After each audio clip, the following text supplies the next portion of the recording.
सजना ऐसी प्रीत कर सोचे पीर फकीर उस तन में कांटो लगे इस तन में हो पीड़ लंब वेणी लज्जा गणी पहुंचे पातळिया सरजन हारे सरजियल एवी कोकच कामनिया। આજે આપણે એક એવા પડછંદ અવાજના માલિકની વાત કરવાની છે કે જેઓએ નાટ્યગૃહોમાં પોતાના ડાયલોગ બોલતા હોય ત્યારે ત્યાંની દિવાલો પણ ધ્રુજવા લાગતી હતી। તેમના નામે કેટલાય નાટકો છે। આ અમદાવાદના જેટલા નાટ્યપ્રેમી દર્શકો હોય છે તેઓ તેમને ઓળખતા જ હશે। તેમના નામે અનેક નાટકો એમના ચોપડે બોલે છે। તો આજે આપણે એવા અવાજના માલિક એવા દિનેશ મહેતાની વાત કરવી છે કે જેઓએ નાટકોમાં પણ અને ફિલ્મોમાં પણ અભિનય કરી પોતાનો એક અલગ ચાહક વર્ગ ઊભો કર્યો હતો।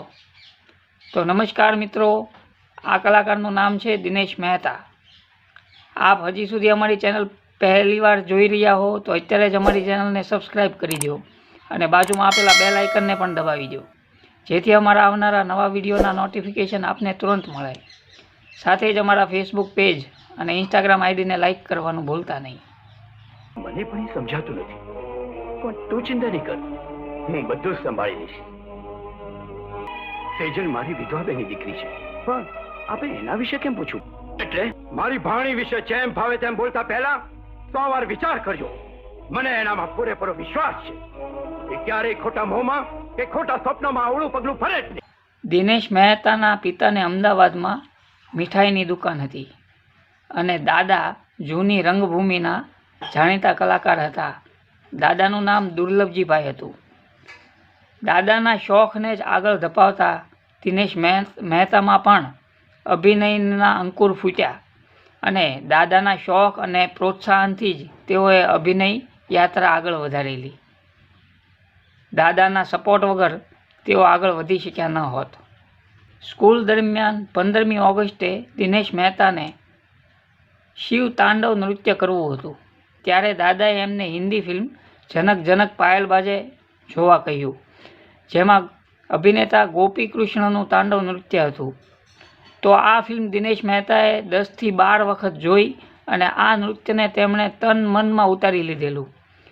ત્યાર પછી 15મી ઓગસ્ટના દિવસે તેમણે શિવ તાંડવ નૃત્ય સ્કૂલમાં ભજવ્યું અને દરેક લોકોને અચંબામાં મૂકી દીધા હતા કે આ નાનો બાળક પણ શિવ તાંડવ નૃત્ય કરી શકે છે। આવો તેમનો પ્રભાવ, તેમના દાદાનો પ્રભાવ દિનેશ મહેતા પર હતો। તમે મારું ભક્ષણ કરશો? પણ દેવી, તમે છો કોણ? સુરસા। ભૂખ્યાની ભૂખ મિટાવવી એ તો મહાન ધર્મ છે। એક જ શરત પર તમે મારું ભક્ષણ કરી શકો છો। શું શરત છે તારી? દિનેશ મહેતાને અભિનયની લગ્ની લાગી। તેઓ દુકાન પણ સંભાળતા, નિયમિત સ્કૂલે પણ જતા હતા અને રાત્રે દાદાજી પાસે અભિનયનું જ્ઞાન પણ મેળવતા હતા। તેઓએ જ્યારે સ્કૂલ શિક્ષણ પૂરું કર્યું ત્યારબાદ તેઓ HK આર્ટ્સ કોલેજમાં જોડાયા। ત્યાં પ્રાચીન ભારતની સંસ્કૃતિ વિષય રાખ્યો, સાથે અભિનય પણ ચાલુ જ હતો અને આમ તેમણે ડિગ્રી મેળવી અને અભિનયના મેદાનમાં ઉતરી પડ્યા।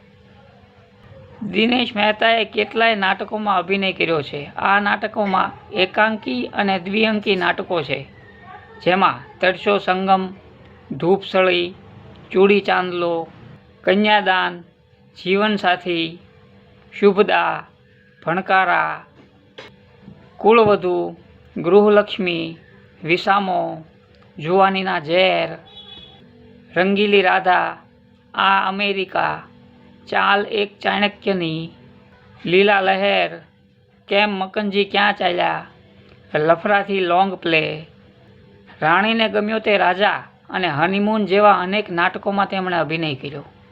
અરે મેનકાને જોઈને વિશ્વામિત્ર પણ તપોભંગ થયેલા, ત્યારે હું કોણ? મને તો તું સ્વર્ગમાંથી ભૂલી પડેલી અપ્સરા જ લાગે છે। આજે તો આ સ્વર્ગના રૂપ ઝરતા અમી કટોરાને હું મારા હાથથી છોડી દેવા માંગતો નથી। આવા પવિત્ર સાધુના ધામમાં તારા જેવો શૈતાન ક્યાંથી પેદા થયો? દીવા નીચે જ અંધારું હોય છે। જસવંત ઠાકરની નાટ્ય સંસ્થા પરિત્રાણ નાટક ભજવે। નાટકમાં ભાનુભાઈ નાયક દુર્યોધનની ભૂમિકા ભજવતા હતા અને આ દિનેશ મહેતા ભીમસેનની ભૂમિકા ભજવતા હતા। અચાનક ભાનુભાઈ નાયકનું અવસાન થયું ત્યારે જસવંત ઠાકર મૂંઝાયા કે હવે આ શોમાં દુર્યોધનની ભૂમિકા કોણ ભજવશે, કારણ કે તે સમયે આ નાટકના શો, પરિત્રાણ નાટકના શો ખૂબ જ ઘણા ચાલતા હતા. એક દિવસ દિનેશ મહેતા તેમના ગુરુ જસવંત ઠાકર સામે હાજર થયા અને કહ્યું કે હવે પછીના નાટકમાં હું દુર્યોધનની ભૂમિકા ભજવીશ. તે જેમ ભાનુભાઈ નાયક દુર્યોધનની ભૂમિકામાં સંવાદો બોલતા હતા તે જ રીતે દિનેશ મહેતાએ પણ આ સંવાદો બોલી બતાવ્યા અને તેમણે કહ્યું કે આ તમામ સંવાદો મને કંઠસ્થ છે. આ જોઈ અને જસવંત ઠાકર તેમને તાકી રહ્યા અને તેમને પીઠ થાબડી અને શાબાશી પણ આપેલી. અને ત્યારબાદ દિનેશ મહેતાએ પરિત્રાણ નાટકમાં દુર્યોધનની ભૂમિકા ભજવવાનું ચાલુ રાખ્યું. તેના અનુસંધાને જ દિનેશ મહેતાને મહાભારત ફિલ્મમાં દુર્યોધનની ભૂમિકા મળી હતી અને આમ દિનેશ મહેતાનું મહાભારત ફિલ્મથી ફિલ્મના પડદે પદાર્પણ થયું. મામા, આ વૈભવ, આ સત્તા, આ હસ્તિનાપુરનું રાજ્ય. ધીરો પડ ભાણા, ધીરો પડ. તેલ જો, તેલની ધાર જો, ઉતાવળા સ્વભાવરા. એટલે હવેથી આપણે પાંડવોની દયા પર જીવવું પડશે. એમના ચરણોમાં આપણે રોજ રોજ આપણું માથું નમાવવું પડશે. અનેક નાટકોમાં અભિનય કર્યા બાદ દિનેશ મહેતાની કેટલીક ફિલ્મો પર નજર કરીએ તો તેમણે ડાકોરાણી ગંગામાં ખૂબ જ જોરદાર અભિનય કરી અને પોતાના અભિનયથી વાહવાહી મેળવી હતી. ત્યારબાદ તેમની ફિલ્મોમાં સોરઠિયાણી સોન, ઢોલા મારું, જૈમિની ત્રિવેદીની પહેલી ફિલ્મ એટલે 16 સજા શણગાર, જય હનુમાન, લવકુશ. લવકુશ ફિલ્મમાં તેઓ હનુમાનજી બન્યા હતા. ત્યારબાદની ફિલ્મ સતી સોરઠ, કેસર ભીના, ગાજરની પીપુડી, સોનલ સુંદરી, ગામડાની ગોરી, હિરલ હમીર, સંપૂર્ણ મહાભારત, રઢિયાળી રાત, માયા બજાર અને કળિયુગની દશામાં કળિયુગના વિલનની ભૂમિકા તેમણે ભજવી છે. કોઈ ફિલ્મમાં તેઓ તાંત્રિક સાધુ પણ બન્યા છે, કોઈ ફિલ્મમાં તેઓ હનુમાન પણ બન્યા છે અને કોઈ ફિલ્મમાં તેઓ મહાદેવ શંકર પણ બનેલા છે. અભિનેતા અસરાની સાથે તેઓએ શેરને માથે સવા શેર અને અમદાવાદનો રિક્ષાવાળો ફિલ્મમાં અભિનય કરેલો.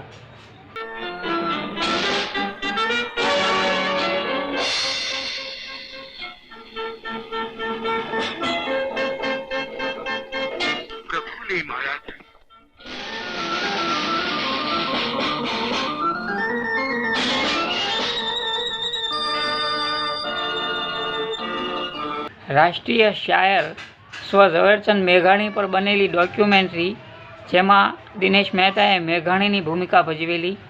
ત્યારબાદ ધુલકા ફૂલ અને એકતા જેવી અનેક ડોક્યુમેન્ટરી તેમના ચોપડે અભિનયથી નોંધાઈ ચૂકી છે. રેડિયો નાટકો સાથે તેઓ 1975થી સંકળાયેલા હતા. તેઓ દૂરદર્શનના બી ગ્રેડના કલાકાર હતા. તેમની સિરિયલોમાં ત્રિભેટે, લીલાભૂષાના ભેદભરમ, 1 to 4 જેવી અનેક સિરિયલોમાં તેમણે અભિનય આપેલો છે. દિનેશ મહેતાનું અવસાન કદાચ 2021ની સાલમાં થયું છે. તો મિત્રો, આપને અમારો અમને કોમેન્ટ કરીને જણાવી શકો છો. તે સાથે જ આપ કયા અભિનેતા કે અભિનેત્રી પર વિડીયો જોવા માગો છો તે પણ અમને જણાવશો. અને આપ અમારી ચેનલ પર પહેલીવાર વિડીયો જોઈ રહ્યા હો તો અત્યારે જ અમારી ચેનલને સબસ્ક્રાઈબ કરી દો અને બાજુમાં આપેલા બેલ આઇકનને પણ દબાવી દો, જેથી અમારા આવનારા નવા વિડીયોના નોટિફિકેશન આપને તુરંત મળે. સાથે જ અમારા ફેસબુક પેજ અને ઇન્સ્ટાગ્રામ આઈડીને લાઇક કરવાનું ભૂલતા નહીં. હું આવીશ ફરી આવા જ કેટલાક જાણીતા કલાકારોની અજાણી માહિતી લઈને આ ચેનલ પર. Thank you.